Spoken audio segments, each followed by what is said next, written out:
तो चलिए हो जाइए तैयार गुरु, हम लेकर आए हैं आज 22 सितंबर थर्ड शिफ्ट का रिव्यू।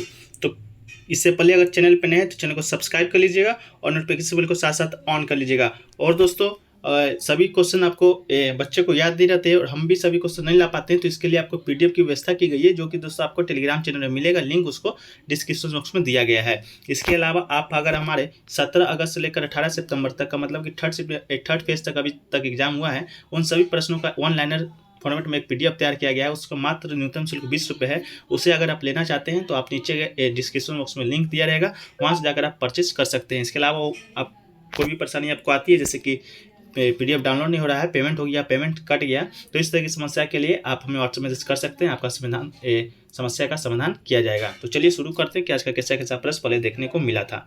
तो पहला प्रश्न तो सबसे इजी प्रश्न आपका यही था कि मौलिक कर्तव्य कौन सा भाग या अनुच्छेद में है। तो मौलिक कर्तव्य के प्रावधान की बात करें तो मौलिक कर्तव्य मूल रूप से मौलिक कर्तव्य की संख्या 10 थी जब आपका संविधान में जोड़ा गया था 42वां संविधान संशोधन 76 के द्वारा, तब इसकी संख्या 10 थी। ठीक है, बाद में 6वां संविधान संशोधन का अधिनियम हुआ 2002 ईस्वी में। इसके अलावा आपका 11वां संविधान संशोधन को जोड़ा गया था। तो इसके बाद आप देखें तो भाग 4 में और 51A में, मतलब भाग 4 अनुच्छेद 51A में आपका वर्णित है आपका मौलिक कर्तव्य। तो आपका यही प्रश्न देखने को मिला था। इसके बाद दोस्तों आपका आया था हिमालय के पश्चिम से कौन सी नदी आपका निकलती है। ऑप्शन में आपका दिया गया था सतलज, सिंधु, ब्रह्मपुत्र, सतलज, सिंधु, ब्रह्मपुत्र और लुनी नदी। तो बात करें तो हिमालय पर्वतमाला भारत को सबसे उत्तर ऊंची चोटी का एक सतत श्रृंखला से बांधती है। इसका पश्चिम मार्ग जो कश्मीर घाटी से लेकर उत्तर प्रदेश के उत्तराखंड क्षेत्र तक फैला हुआ है। और सिंधु नदी इसकी 5 सहायक नदियों का गंगा का उद्गम स्थल है। तो सिंधु नदी दोस्तों आपका शायद राइट आंसर हो जाएगा, जो कि आपका पश्चिम से निकलती है। तो इस प्रश्न में तो आपका डाउट है सिंधु होगा कि लुनी होगा, आप दो कमेंट सेक्शन में करके बताइएगा। अगला क्वेश्चन पूछा गया था शिवालिक पहाड़ी कितना किलोमीटर तक फैला हुआ है। तो शिवालिक पहाड़ी की बात करें या बाह्य हिमालय इसको कहा जाता है। हिमालय की एक बाहरी पर्वतमाला है जो भारतीय उपमहाद्वीप के उत्तरी भाग से पश्चिम में सिंधु नदी से लेकर पूर्व में ब्रह्मपुत्र नदी तक फैला हुआ है। इसका जो किलोमीटर है आपका 2400 किलोमीटर तक आपका ये फैला हुआ है। तो 2400 किलोमीटर आपका बिल्कुल राइट आंसर हो जाएगा। इसके अलावा पूछा गया था अगला क्वेश्चन कितनी पुरानी भाषा को शास्त्रीय भाषा का दर्जा प्राप्त होता है। तो बात करें शास्त्रीय भाषा कहते किसको है, तो शास्त्रीय भाषा ऐसी भाषा होता है जिनका कम से कम 150 से 2 वर्ष पुराना इतिहास हो, साहित्य ग्रंथ एवं वक्ता के प्राचीन परंपरा और साहित्यिक परंपरा का उद्भव दूसरी भाषा से ना हुआ हो और उस भाषा में लिखित आरंभिक ग्रंथों का इतिहास लगभग 150 से 200 वर्ष पुराना हो। तो 150 से 200 वर्ष पुराना अगर कोई भाषा होगा तब उसको शास्त्रीय भाषा का दर्जा दिया जाएगा। इससे रिलेटेड वीडियो दोस्तों अभी आज रात को अपलोड कर दिया जाएगा, इसलिए चैनल को सब्सक्राइब कर लीजिए। जितने भी प्रश्न पूछे गए उन सभी टॉपिक्स को उसमें शामिल किया जाएगा। अब बात करें शास्त्रीय भाषा का, तो कुल अभी वर्तमान में भारत में 6 शास्त्रीय भाषा हैं, तमिल, तेलुगु, कन्नड़, उड़िया, मलयालम, संस्कृत। जिसमें दोस्तों आपका सबसे पहला जो भाषा है तमिल है, जो 2004 ईस्वी में जोड़ा गया था। संस्कृत 2005 ईस्वी में जोड़ा गया था। इसके अलावा दोस्तों 2008 में कन्नड़ और उड़िया को आपका 2014 ईस्वी में और मलयालम को 2013 ईस्वी में जोड़ा गया था। तो इन सभी पर इससे टॉपिक से रिलेटेड वीडियो को चैनल पे मिलेगा, आज अपलोड किया जाएगा। इससे पहले आपका संविधान संशोधन से रिलेटेड वीडियो को अपलोड किया गया, जाकर आप उसको देख सकते हैं। अगला क्वेश्चन पूछा गया था कौन सा जो पर्व है किसान या कृषि से संबंधित नहीं है। आपके पास ऑप्शन दिया गया था दीपावली, पोंगल, इस तरह करके आपका बिहू और मकर संक्रांति सब करके। तो जो दीपावली है दोस्तों आपका ये आपका कृषि या किसान से संबंधित नहीं है। दीपावली आप लोग जानते हैं हम लोग क्यों मनाते हैं, ये हिंदू धर्म का एक प्रमुख त्यौहार है जो कि अभी आने वाला भी है। तो दीपावली आपका राइट आंसर हो जाएगा। अगला क्वेश्चन पूछा गया था आपका कि WTO में भारत कब शामिल हुआ। WTO का दोस्तों मतलब होता है वर्ल्ड ट्रेड ऑर्गेनाइजेशन, विश्व व्यापार संगठन। ये दोस्तों आपका 1 जनवरी 1995 से लेकर भारत जो है WTO का सदस्य है और 8 जुलाई 1948 से गैट का सदस्य है। हाल ही में जो नाकोजी ओकोंजो है वो आपका विश्व व्यापार संगठन या WTO के महानिदेशक के पद पर नियुक्त हुआ है। ये दोस्तों आपका करंट का क्वेश्चन बन सकता है। नाकोजी ओकोंजो जो विश्व व्यापार संगठन महानिदेशक का नेतृत्व है। भारत कब शामिल हुआ, तो 1 जनवरी 1995 को WTO में और GATT में दोस्तों आपका 8 जुलाई 1948 को शामिल हुआ था। अगला क्वेश्चन पूछा गया था बेकिंग सोडा का उपयोग किसमें नहीं होता है। 4 ऑप्शन दिया गया था, जिसमें दोस्तों आपका व्यंजक चूर्ण आपका ऑप्शन बिल्कुल सही हो जाएगा। व्यंजक चूर्ण में आपका बेकिंग सोडा का उपयोग नहीं होता है। अगला क्वेश्चन दोस्तों आपसे पूछा गया था सिलिका का काम नाक में क्या काम होता है। इस तरह का आपका प्रश्न पूछा गया था, ऑप्शन तो नहीं मिल पाया है और क्वेश्चन भी दोस्तों आपका क्लियर नहीं है। अगला क्वेश्चन पूछा गया था आपका मेंडलीफ की आवर्त सारणी में तत्वों की संख्या दोस्तों कितना था। तो एक लोग का कहना है कि 56 दोस्तों आपका ऑप्शन में दिया गया था, तो 56 बिल्कुल राइट आंसर हो जाएगा। लेकिन ओवरऑल प्रश्न क्या पूछा गया था आपका, इस तरह प्रश्न भी क्लियर नहीं हो पाया है। तो मेंडलीव के वो सिद्धांत से खोज निकाला है जिसको प्रेडिक्ट लोयावर्ट नियम के नाम से जाना जाता है। उसमें पाया गया था कि अपने परमाणु भार के क्रम से व्यवस्थित अवयवों को नियमित अंतराल पर समान गुणों के आधार पर एक समूह में रखा जाता है। और मेंडलीव की मूल सारणी में दोस्तों केवल 63 तत्व रखे गए थे। तो शायद यही आपका प्रश्न पूछा गया होगा कि आवर्त सारणी में कुल मूल सारणी में कितने तत्व रखे गए थे, 63। और वर्तमान में देखें तो वर्तमान में आपका 118 जो तत्व हैं उसमें से 94 आपका प्राकृतिक है, बाकी आपका मानव के द्वारा बनाया गया है। इस प्रश्न पूछा जा चुका है। अगला क्वेश्चन पूछा गया था दोस्तों कि बजट 2022-23 में सबसे ज़्यादा राशि किसको दिया गया था, तो उसका राइट आंसर शायद आपका खेलो यूथ इंडिया गेम्स था। तो देखते हैं वित्त वर्ष 2021-22 में 2757.20 करोड़ रुपए का बजट आवंटित किया गया था खेलो यूथ इंडिया गेम्स के लिए। लेकिन दोस्तों 2022-23 में से बढ़ाकर 3062.60 करोड़ कर दिया गया है। वो केंद्र सरकार की महत्वाकांक्षी योजना खेलो इंडिया कार्यक्रम के लिए इस बार 138 करोड़ दिए गए हैं। तो देखिएगा इस तरह का कोई प्रश्न पूछा गया था जिसका राइट आंसर खेलो यूथ इंडिया गेम्स था।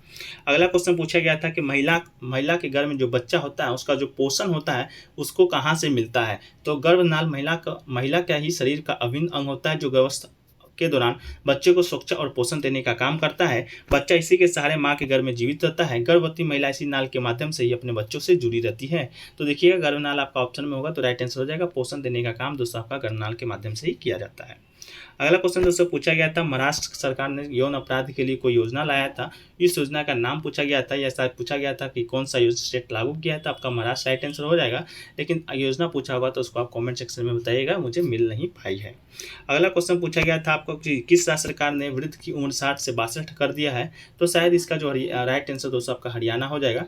इस तरह का कोई क्लू मिला है, लेकिन अगर आपका ये नहीं है क्वेश्चन आपका कंफर्म नहीं है, क्वेश्चन रहता तो आंसर आपको मिल जाता, तो क्वेश्चन आप बताने का प्रयास कीजिएगा। अगला क्वेश्चन पूछा गया था कि अद्वैतवाद के प्रतिपादन किसने किया था। तो अद्वैतवाद की बात करें, विचारधारा के जो संस्थापक थे आपका शंकराचार्य जी थे, जिसे शंकरवाद भी कहा जाता है। शंकराचार्य मानते हैं कि संसार में ब्रह्म ही सत्य है और जगत मिथ्या है, जीव और ब्रह्म अलग नहीं है। तो आपका अद्वैतवाद का संस्थापक शंकराचार्य राइट आंसर हो जाएगा। अगला क्वेश्चन पूछा गया था अनुसूचित 12 किससे संबंधित है। तो 12वीं अनुसूची की बात करें तो उसे 1992 के 74वें संविधान संशोधन के द्वारा जोड़ा गया था। और भारत की संविधान की 12वीं अनुसूची में नगर पालिकाओं की शक्ति, अधिकार और जिम्मेदारियां शामिल है। तो अपना देख लीजिएगा क्या क्वेश्चन आया था, लेकिन इससे आपका एक प्रश्न देखने को मिला था।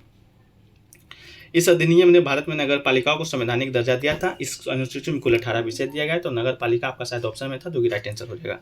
अगला क्वेश्चन पूछा गया था कि 2021 में मेजर ध्यानचंद पुरस्कार किसे दिया गया है।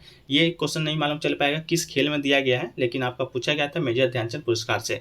तो नीरज चोपड़ा के अलावा 12 और लोगों को दोस्तों आपका ये मेजर ध्यानचंद पुरस्कार दिया गया है, जो कि दोस्तों पहले आपका राजीव गांधी खेल रत्न के नाम से जाना जाता था। तो ये आपका नीरज चोपड़ा के अलावा ये पुरस्कार आपका रवि दहिया को कुश्ती में, लवलिना बोरगोहन को मुक्केबाजी में, पी.आर. श्रीजेश को हॉकी में, अवनी लखेरा को पैराशूटिंग में, सुनील अंतिल को पैरा एथलेटिक्स में, प्रमोद भगत को पैरा बैडमिंटन में, कृष्णा नागर को पैरा बैडमिंटन में, मनीष नरवाल को पैराशूटिंग, मिताली राज को दोस्तों आपका क्रिकेट में और सुनील छेत्री को फुटबॉल, मनप्रीत सिंह को हॉकी में दिया गया है। ठीक है, तो आप कमेंट सेक्शन में बताइएगा कि इनमें से कौन सा आंसर आपका पूछा गया था कि किसको ध्यानचंद पुरस्कार से दिया गया है।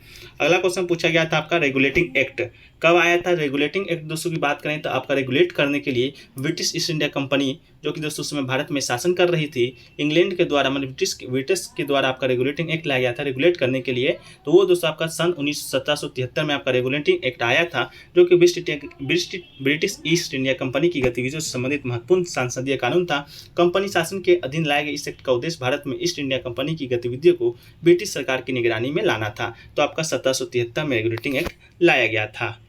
पूछा गया था कि आपका जो धावन सोडा है, ठीक है, खाने का जो धोने का जो सोडा है वो आपका अम्लीय है कि क्षारीय है कि उदासीन है कि क्या है, ये आपका पूछा गया था। तो बात करें धावन सोडा का, तो धावन सोडा की जो प्रकृति होती है दोस्तों आपका क्षारीय होता है। तो क्षारीय आपका राइट आंसर हो जाएगा।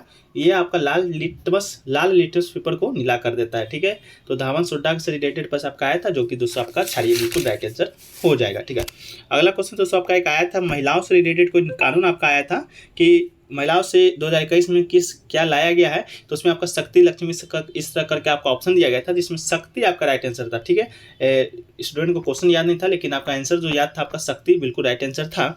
इसके अलावा एक पूछा गया था का बोर्ड से रिलेटेड कोई प्रश्न आया था, 12th के बोर्ड से आपका प्रश्न कोई रिलेटेड आया था कि 12वीं का जो बोर्ड होता है वो किसके अंतर्गत आता है, राज्य सरकार या राज्य के या केंद्र के, या इस तरह का कोई प्रश्न पूछा गया था। प्रश्न आपका क्लियर नहीं है, ठीक है। तो जो प्रश्न आपका क्लियर नहीं, सबको पेटने में शामिल किया जाएगा। PDF आपको टेलीग्राम चैनल में मिल जाएगा। इसके अलावा अगर आप हमारे 17 अगस्त से लेकर 18 सितंबर तक का ऑनलाइन फॉर्मेट में PDF लेना चाहते हैं, जिनका आगे आने वाला एग्जाम है, तो आप मात्र 20 रुपये का न्यूनतम शुल्क ले सकते हैं। डिस्क्रिप्शन बॉक्स में लिंक दिया रहेगा, वहाँ से जाकर आप परचेस कर सकते हैं, ठीक है। तो वीडियो को आज यहीं पर समाप्त करते हैं, फिर मिलते हैं आपका नेक्स्ट वीडियो में। इससे पहले अगर चैनल पर नए हैं तो चैनल को सब्सक्राइब जरूर कर लीजिएगा।